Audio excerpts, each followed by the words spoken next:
It's finally here, the 190E. This is the last bottom dollar DLC car, so have they saved the best till last?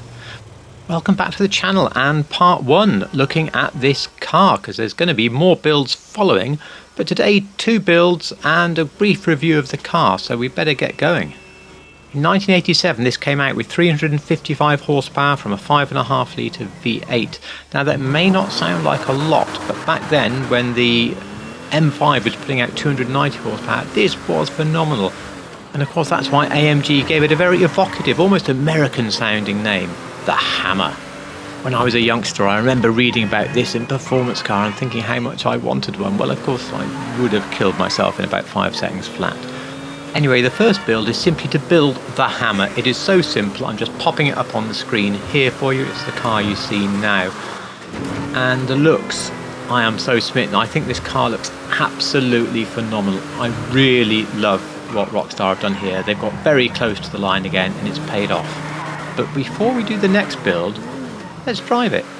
So I took this on the track in the same state of tune as the other bottom dollar cars I've tested, which means a stage 4 engine, but left most of the rest alone. You may remember the timings were around 54 seconds for things like the Envisage, running up to about a minute for the slowest one, which was the 300ZX or the X32. This car surprised me by being about a minute round the lap. It was actually just over on the fastest lap, so I expected the Hammer to be quicker, and it's not. I'm not that disappointed though, because we only need 1 or 2 quickest cars in each class, and the car does drive beautifully. It takes quite a bit to get the back out, although if you do that you will lose a lot of time. But it's very, very neutral. It rides the bumps superbly, so it may not be the fastest car of the DLC, but it's a very, very pleasant car to drive fast. The noise is not quite what I'd hoped, but it does sound fairly reasonable.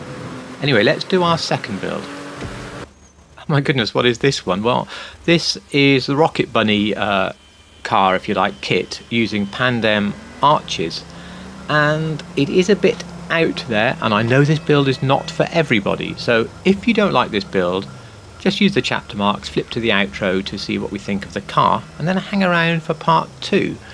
Where we will undoubtedly do at least one classic race car, which is what I am really keen to build. So to make the Rocket Bunny car. The wide body kit, this is the sort of Pandem kit used on that car, so this is perfect. I think at this stage I'm going to paint the car because I think it's hard to see what's going on when it's all black. So primary colour, metallic. I'm going to go with bluish silver. It's just one of the sort of brighter silvers without resorting to a crew colour. The pearlescent it already gives you is ice white, which I think is perfect. Secondary colour again, metallic, bluish silver. And now we can see what we are doing. So running on down then to the bumpers, and on the front bumper, this one called Street Bumper is pretty much perfect, in fact, with most details removed. It isn't totally perfect. I'd like the space for where the license plate was, etc., but it's pretty close. Rear bumpers, they're my sad thing about this car, because that one is fine. That's a great stock bumper. Then immediately with a massive cutout, which might work if we make a race car later. And some of these, I mean, it's never going to work on anything, is it? Let's face it. So sort of stock bumper for almost every build I'll do on this car, I imagine. For the exhaust, I want twin pipes facing up. So not like that, not like that. So stock. And for the grille, the stock chrome grille. Headlight covers. There is something on the headlights of this car, and I think that this iridescent glass is the nearest we're going to get to that. The hood is going to have benefactor ornament, the little Mercedes star there. I leave the light stock on all of them, but they're not particularly yellowy anyway, so I definitely wouldn't be changing the lights. There's no livery that's going to suit this car. The car doesn't have louvers. Plate is up to you. I use the Euro plate when I can, but I can't in this case because of the bumper I selected. Respray we did. And for the skirts, these smooth arc skirts look closest. They sort of merge in with the arches and look like the photo. Okay, this is me in the edit. Initially I went with that track splitter because I wanted black and I wanted support rods, but I took car outside after the build and it was all just too bold. That splitter was too much, so in the end I went back to the painted splitter and accepted it was the wrong colour, but it was more of the correct sort of size. You'll see that in a minute. Spoiler, the ducktail spoiler is perfect.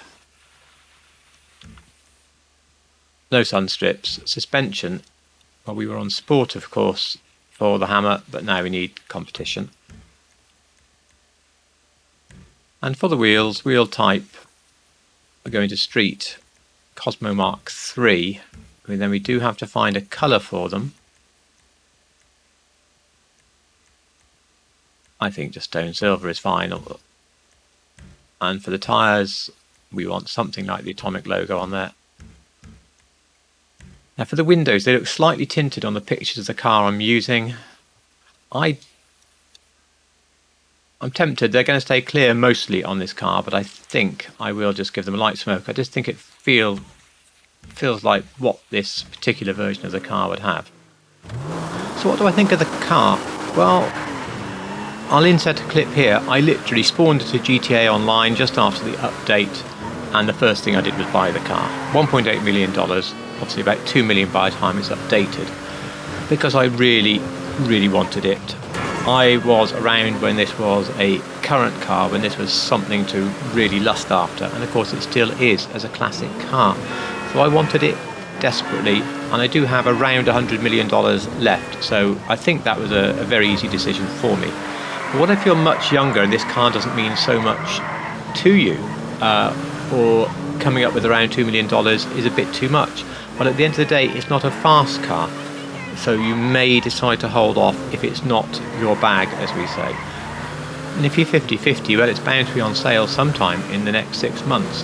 But as I say, I love it, and I can't wait to build something else on it. I absolutely want to build the Sonax race car, because I can already see we've been given the livery for that, so that is going to be a must build.